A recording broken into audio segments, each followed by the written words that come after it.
students, welcome back. We're going to talk about Homer's Iliad, Book 1 today. I call it Part 2, but I might replace Part 1 because I think this lecture is going to be a lot better because we added art. Remember, in the opening lines of Homer's Iliad, Homer tells the entire story of the poem in the first 7 lines. They are called the proem of the poem. We will learn about the proem in the Iliad. We will learn about the proem in the Odyssey. We will learn about the proem in the Aeneid. We will learn about the proem in the Divine Comedy next year. We will learn about the proem in Milton's Paradise Lost. There's a lot in these sorts of things. Basically, they summarize what's about to happen. So what's going to happen? The 2 leading Achaeans. One strongest, his name Achilleus. One most manpower, Agamemnon, are going to come into a major conflict like a Major League Baseball manager or coach and star player coming into conflict. That means that the team that they are both a part of is going to be helped or be definitely hurt by this conflict, this internecine conflict.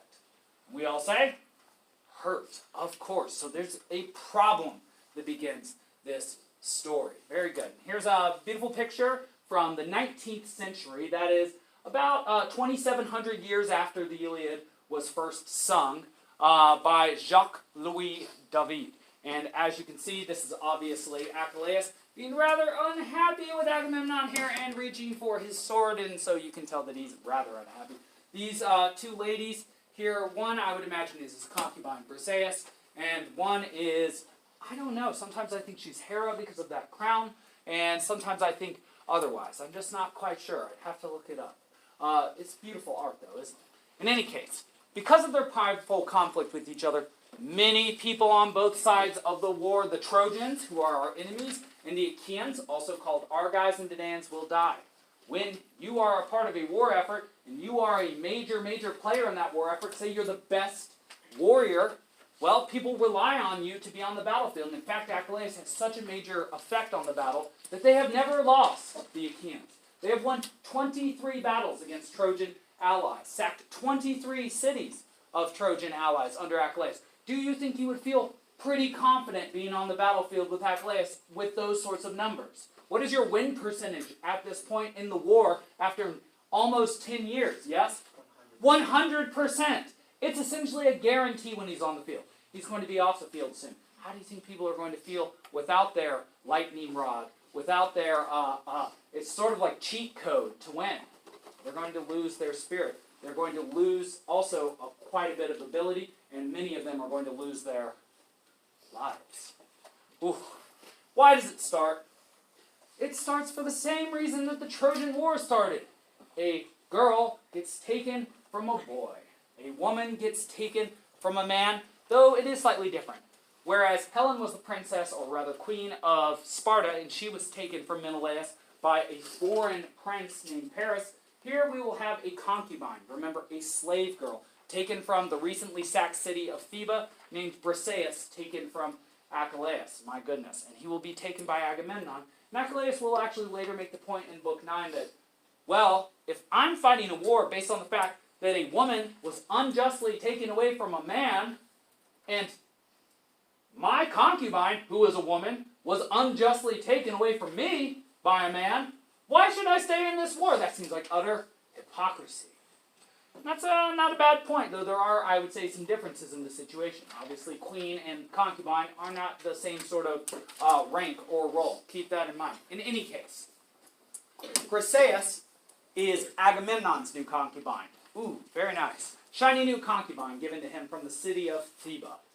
Briseis is the concubine of Achilles. Right here, you see Briseis. She's actually being led to Agamemnon by Eurybates and Thetis. They are 2 heralds who actually have probably one of the worst jobs in the world, because after Agamemnon declares that he's going to take Achilles' concubine, these are the 2 guys that get sent to do it.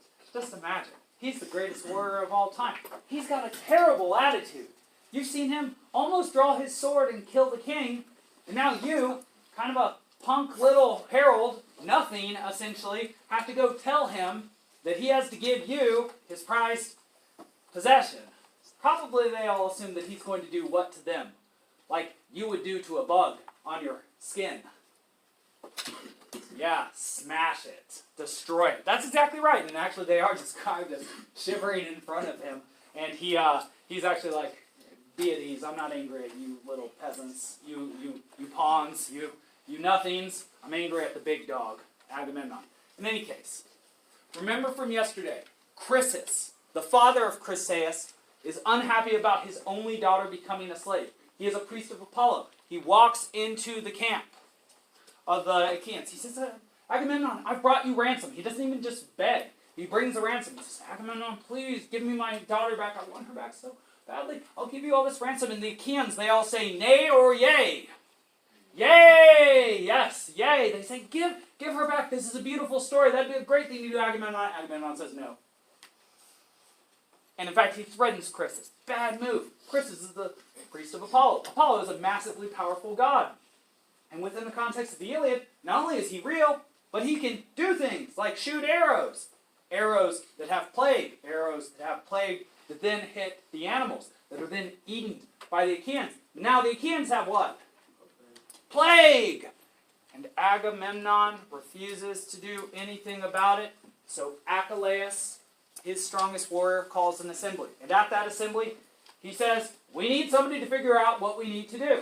And since we don't know what to do, and we're covered in plague, probably the gods are angry at us for some reason. So let us summon Kalchas, the same prophet who is the one who told the Achaeans at Aulis that Iphigenia had to be sacrificed. Well, let's see what he has to say.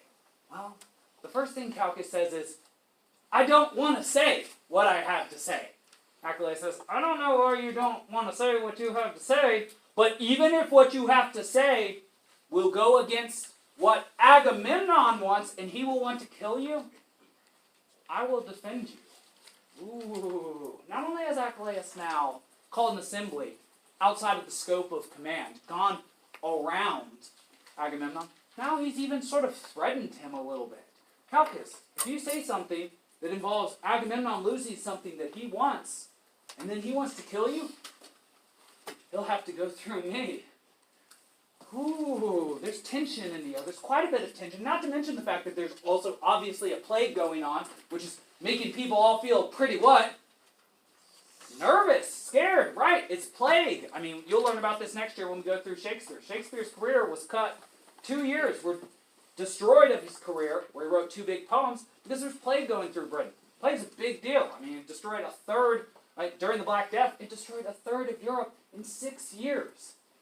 Disease is terrible. So, keep that in mind. It's not a made-up concept. In any case,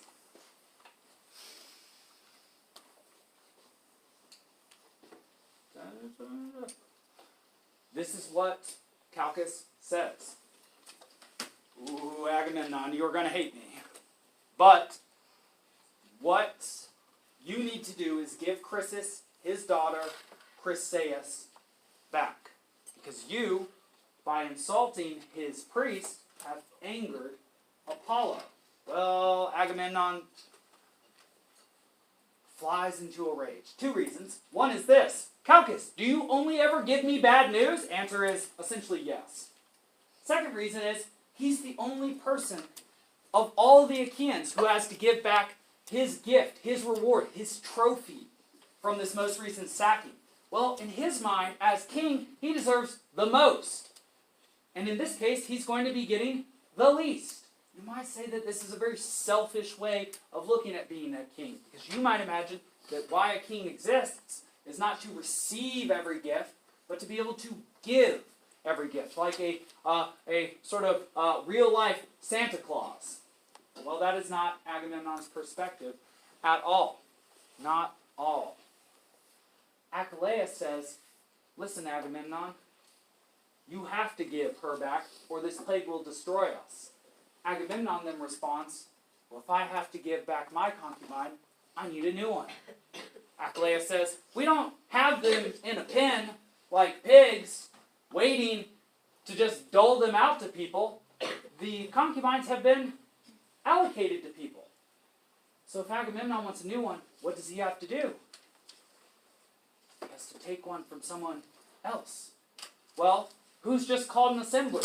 Who's just summoned Kalchas to give him some bad news? Who's just put some tension in the air for Agamemnon? Achilleus. You, Achilleus. I'll take your concubine. I'll take Briseis from you to replace the Chryses I have to give away. This is not something Achilleus was prepared to hear, nor something that he wanted to hear at all. He has, in his estimation, done the most work of any Achaean over the last 10 years, sacking 23 cities. Of all people who exist, he is the one he least believes himself the one who needs to give back something that he has been given. He is the most worthy. He deserves the most gifts, is what he thinks. So he actually seems to perceive himself very similarly to how who perceives himself? Yes? Agamemnon. They both seem to have, and this is a modern way of looking at it, very big, what is that thing that we say that is your sort of self-regard? We say you have a huge, yes? Ego. That's right. I. That's the word for I in Latin, by the way. So if you ever see that, it's not ego. All right. I just want to show a quick picture about that. Achilleus is none too pleased with hearing Agamemnon command him to give his concubine back. In fact, he's about to draw his sword and run Agamemnon through, which he very much could do, but Hera sees what's going on. Remember that Hera's on the Achaean side, queen of the gods, queen of heaven, wife of Zeus. She says, Athena, stop this now! This will be chaos. The Achaeans will definitely lose. They will not destroy Troy, and they must destroy Troy. You need to keep Achilleus from killing this man. Athena runs down, grabs Achilleus by the hair, and oh my goodness. I'll show you a couple pieces of art soon, but like his eyes roll in rage. He's like, who did that? If it's a mortal person, ring, shing, shing, they're toast. Or carne asada, really.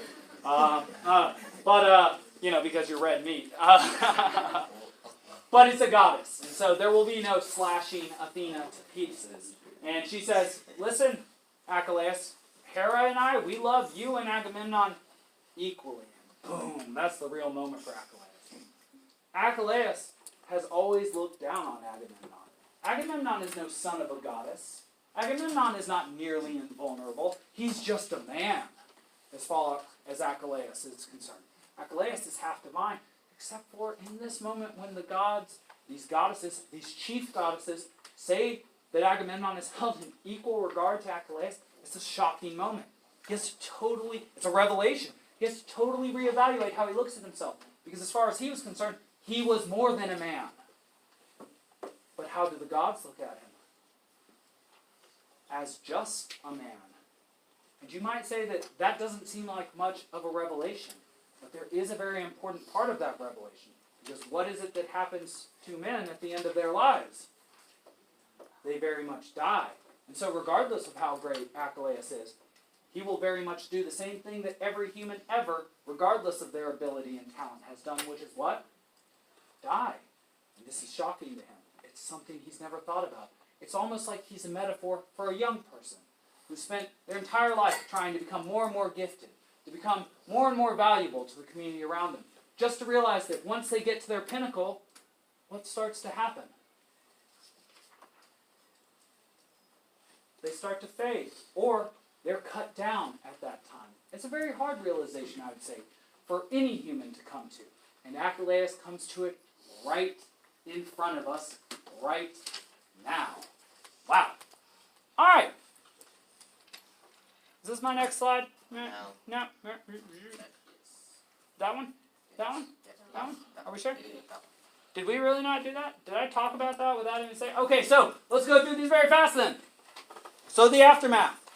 After the priest of Apollo, Chryses comes to Agamemnon begging for his daughter, Chryses, back, whom Agamemnon has just taken as concubine, even though all the Achaeans want him to. Agamemnon harshly refuses to give Chryses back to her father. I'm going to go through this quickly because I already said this. I'll let you write it down later. Chryses then prays to Apollo, as I said, and Apollo sends a plague, also called a pestilence, also called sickness, to afflict the Achaeans, also called Argives and Danaans. Know those terms. After several days of plague, Achilleus has had enough, as I was saying, and he called the assembly with Kalchas the prophet to elucidate what the problem was. Kalchas then said Apollo was angered at the Achaeans for their mistreatment of his priest Chryses, and that Agamemnon must return Chryses to her father. Oh yes, here's the picture I was looking for right here.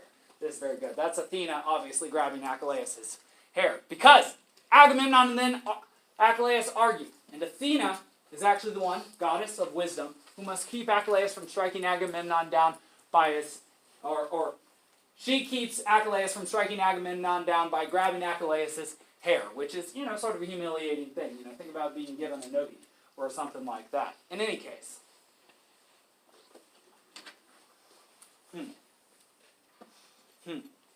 Agamemnon declares that if he must give up his concubine, that Achilleus must then give him his, Briseis. That's when Athena has to jump in there. And Achilleus then makes a threat. A very, very big and necessary threat. Before I tell you that threat, I should mention two things. There are at least two ways to read the Iliad. There's, of course, the literal narrative level. Everything that's happening in this text is just happening as it is. There's also a sort of allegorical, symbolic way to read it. If Athena is a goddess who is invisible, and she is the goddess of wisdom, and she is the one who holds Achilleus back, potentially another way to interpret this situation is not as if a goddess is actually physically restraining Achilleus, but as if wisdom itself is preventing him from acting on instinct. It's almost like this is a moment of thought for him, where he himself realizes what is happening and what he must do. Just something I thought I would float your way, because when we read Dante next year, we'll read the Inferno, not only in the literary or the literal sense, but also the allegorical sense, and I'll mention a couple other ways to read. There's a moral way to read, and also a so-called anagogical way to read. This is what Achilleus threatens. If you take my concubine from me, Agamemnon, to replace the concubine that you're losing through your own misdeeds, I will no longer come to assembly, which is where they draw battle plans, which he is very useful for, though not the best. Odysseus and Nestor are the best plan drawers. They are the most intelligent and wisest, respectively. And he also says he won't come back to the battlefield. If Achilleus doesn't fight, the Achaeans do not know what will happen. But, spoiler alert, they're not going to do as well as when Achilleus was on the field of battle. This will put them in terra incognita, unknown territory. They will go from being very confident and assured of victory, guaranteed victory, to very much not knowing whether they will have victory. And if you are fighting every day, and it is your life on the line, that is a very different situation. Guaranteed victory, meaning life, as opposed to question mark victory, question mark life, emotionally, that puts you in a very different place. Ooh. Well, Achilleus returns to his tent. Apparently this is fine. Agamemnon says, shoo, go away, run away if you want. Go back to your ship even. We don't need you. He's wrong, but he's angry. He's upset. He's not speaking rationally. Achilleus then does something that we'll see him do a couple times. We have an expression in our language, not necessarily the most polite, but sometimes you might be tempted to call a character in a movie a so-called mama's boy. Somebody who runs to his or her mother for everything. Well, such a mama's boy is Achilleus. In fact, he goes back to his tent. Talthybius and Euripides show up. They lead Briseis away. They're all in tears. This will actually end, Chryses then will then be collected by Odysseus, and he will go sacrifice a hecatomb, which is a very expensive sacrifice of 100 cattle, which only very, very rich people could do. And then Chryses will pray to Apollo to stop the plague. So, good. The plague is going to stop. Chryses is going to get Chryseis back, but Achilleus is losing his concubine Briseis, and the Achaeans are losing Achilleus because of that. Well, they're losing more than that, actually. Achilleus calls to his mother. She's a goddess, Thetis.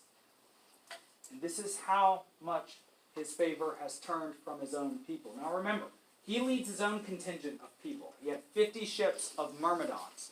Myrmidons are an elite fighting force. In fact, mythologically, they are 2 or 3 generations, maybe even just 1 generation removed from having been ants. They're supposedly so strong that they came from ants. And you want to think about an ant. Ants have 6 legs, and they're perfectly ordered, and they can pull things that are way heavier than they are. So to be compared to an ant, you think of size and scope, and it's like, I'll crush you like an ant.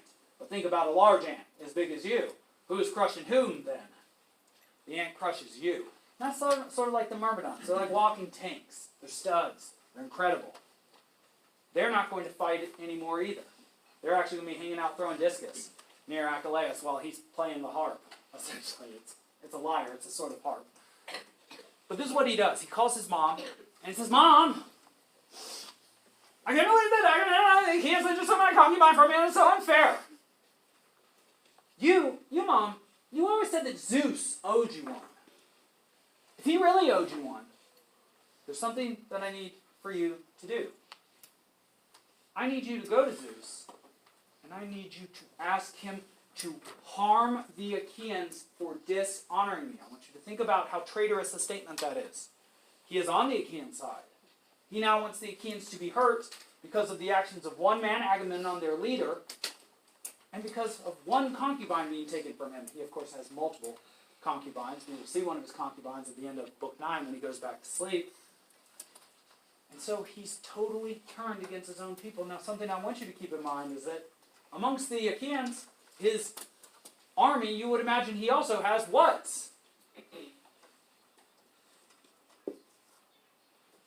What do you call the people with whom you have affection that you spend lots of time around? What do you call them? Friends? Yes. Friends is what you call them. He has friends on his side. And so, if he is asking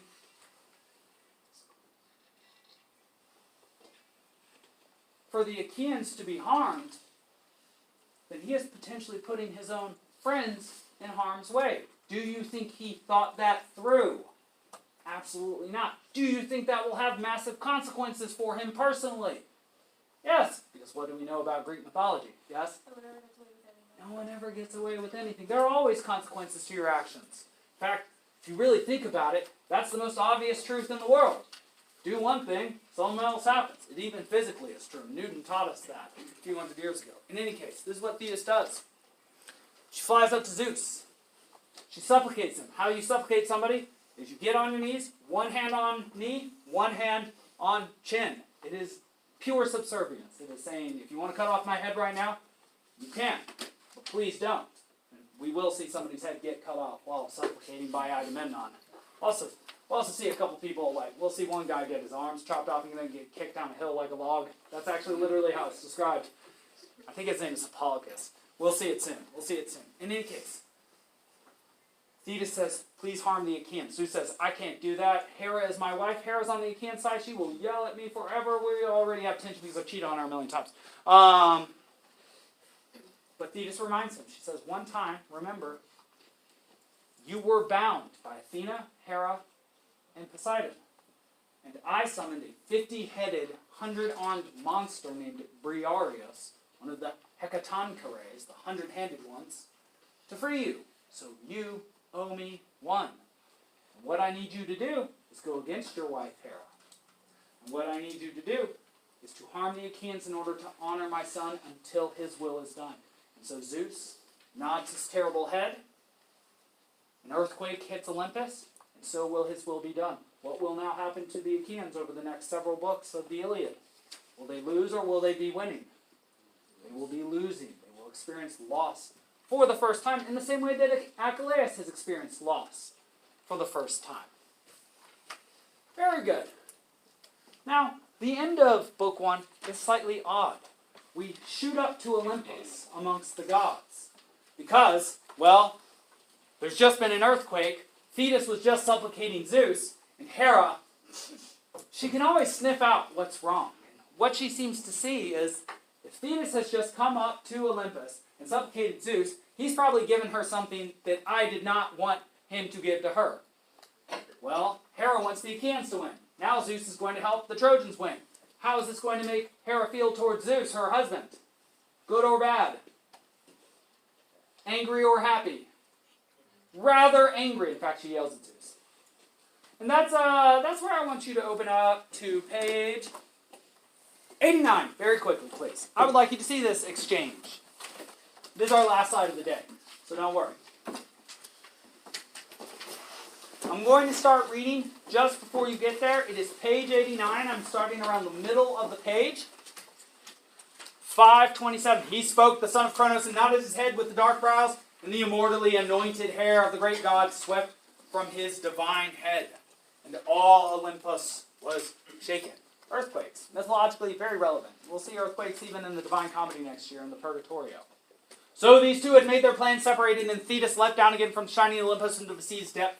But Zeus went back to his own house, and all the gods rose up from their chairs to greet the coming of their father. Not one had courage to keep his place as the father advanced, but stood to greet him. Thus he took his place on the throne, yet Hera was not ignorant. Having seen how he had been plotting counsels with Thetis the silver-footed, the daughter of the sea's ancient. She's called silver-footed because of the silver-white foam on the sea. She's a sea nymph. And at once she spoke revilingly to Zeus, son of Kronos, treacherous one. Ooh, good way to start a conversation with your spouse. What god has been plotting counsels with you? Always it is dear to your heart in my absence to think of secret things and decide upon them. Never have you patience, frankly, to speak forth to me the thing that you purpose. It's going to get really good now. And then really, really good right after this. Then to her the father of gods and men made answer, Hera, do not go on hoping that you will hear all my thoughts, since these will be too hard for you. Now, on the one level, Zeus is the steward of fate. There's this thing called fate, and it's going to happen no matter what. And he is the god that makes sure that it happens no matter what. And so, it is technically true that he has to do things that maybe other gods wouldn't understand. On a social level, however, that is not the right thing to say to his wife. That some things he knows are too hard for his wife to understand. He says, I'm smarter than you are, and you wouldn't understand my thoughts even if I told you. You think that's going to make Hera very happy with him? No. I don't think that would make anybody very happy with anybody. In any case, though you are my wife, any thought that it is right for you to listen to, no one, neither man nor any immortal, shall hear it before you. But anything that apart from the rest of the gods I wish to plan, do not always question each detail nor probe me. Then the goddess, the ox-eyed lady Hera answered, Majesty, son of Kronos, what sort of thing have you spoken? Truly too much in time past I have not questioned nor probed you. That's a reference to the fact that he's cheated on her without telling her about his plans many times. It probably makes him sweat a little bit, except for gods don't sweat. True, but you are entirely free to think out whatever pleases you. Now, though I am terribly afraid you were won over by Thetis the silver-footed, the daughter of the sea's ancient. For early in the morning she sat beside you and took your knees, and I think you bowed your head in assent to do honor to Achilleus and to destroy many beside the ships of the Achaeans. All right, here's a very famous response. You'll probably remember the remainder of it for the rest of your lives. Dear lady, I never escape you. You are always full of suspicion. Yet thus you can accomplish nothing surely but be more distant from my heart than ever, and it will be the worse for you. If what you say is true, then that is the way I wish it. But go then, sit down in silence, and do as I tell you, for fear all the gods, as many as are on Olympus, can do nothing if I come close and lay my unconquerable hands on you.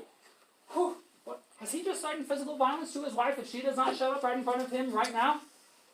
Absolutely. Absolutely. And so, we're all like, ugh. And so are all the gods on Olympus. They're all like, ugh.